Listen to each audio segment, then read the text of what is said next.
You won't believe it, but the upcoming story is even more thrilling than any movie out there. She's pondering all that just transpired, thoughts swirling in her mind like a tornado, lingering for an extended moment. She kept mulling over it, yet her thoughts were like those in an empty jar, echoing loudly and noisily, rattling around inside her head. She called aloud, "Your wandering spirit, am like a woman, but am the guardian angel." Ryan stayed silent and summoned everyone to Roxy's house. After all this talk, no conclusions. Ryan headed for the bathroom, noticed the dripping faucet, and checked it out. Just as he contemplated in peace, Roxy's dad unexpectedly barged in and shattered his train of thought, catching him off guard. The classmates reluctantly retreated home. As they parted, Ryan got a message from Red Rose, wanted to talk. Apologize first. Ryan didn't respond right away. He got permission from Roxy's dad to take those unexpected shoes and spotted the wish written on the mirror. Back home, Red Rose texted, asking if he wanted to speak to Roxy. After hesitation, he agreed, and she suggested visiting Roxy's grave. Ryan wanted company, but Red Rose said only he could go, so Ryan wore Roxy's shoes and headed to the cemetery at night.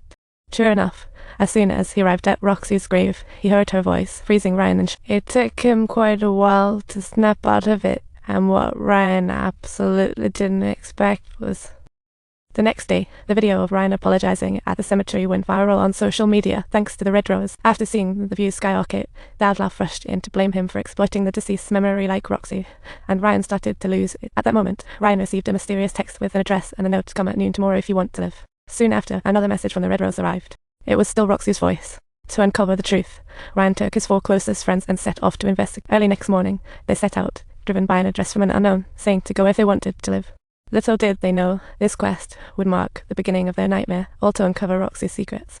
However, their search only filled them with dread as they seemed caught in an endless darkness. The information they sought felt like it lowered them deeper and deeper into a chasm, unaware of the consequence. First, on the train, they saw the viral video of Ryan beating the top student online. Then Red Rose texted, asking if on a day trip and warning not to turn off his phone.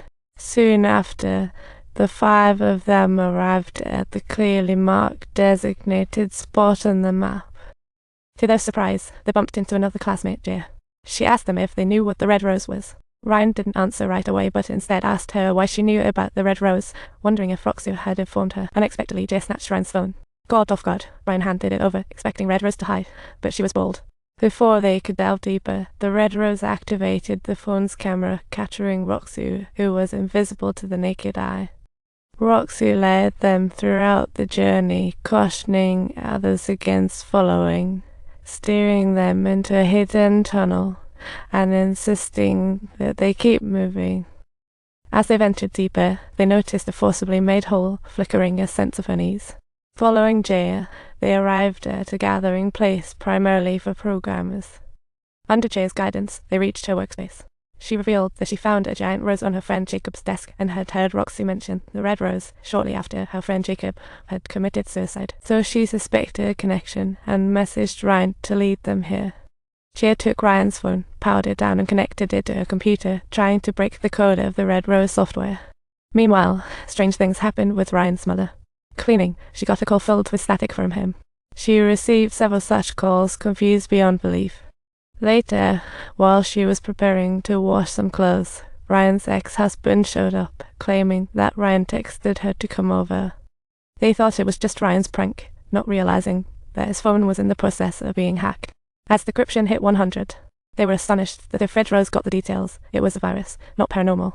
The Red Rose was blackmailing individuals by harvesting their data for unspeakable ends. To uncover the truth, Ryan and friends stealthily went to Jacob's, pretending to be classmates. Meanwhile, the others distracted Jacob's mom while Ryan and Jaya seized the moment to sneak into Jacob's room. They originally intended to check his computer for information, but found it burnt out from overload. Out of luck, they kept searching for leads. Ultimately, Jaya discovered a book titled The War of Roses on the bookshelf. When she opened it, a notebook slipped. Just then, Jacob's dad unexpectedly returned, interrupting their mission. Jaya quickly explained they were there to investigate Jacob's death. Jacob's dad, though skeptical, believed them. However, he didn't notice Ryan swiping a book as he left the room, after which they hurriedly departed Jacob's house. Upon reaching the lawn, Ryan got another message from Red Rose, saying Jacob couldn't help, all in the garden. At that moment, they realized they were being monitored by the Red Rose, raising alarms. Then Ryan's ex-husband called, wanting to meet him. Ryan's mom was prepping for a date with her boyfriend and attempted to shoo away her ex-husband, but lo and behold, her boyfriend showed up right then. On his way home, Ryan got a text from Red Rose saying if it were him, I'd go home right away. Sensing trouble, Ryan speeded up.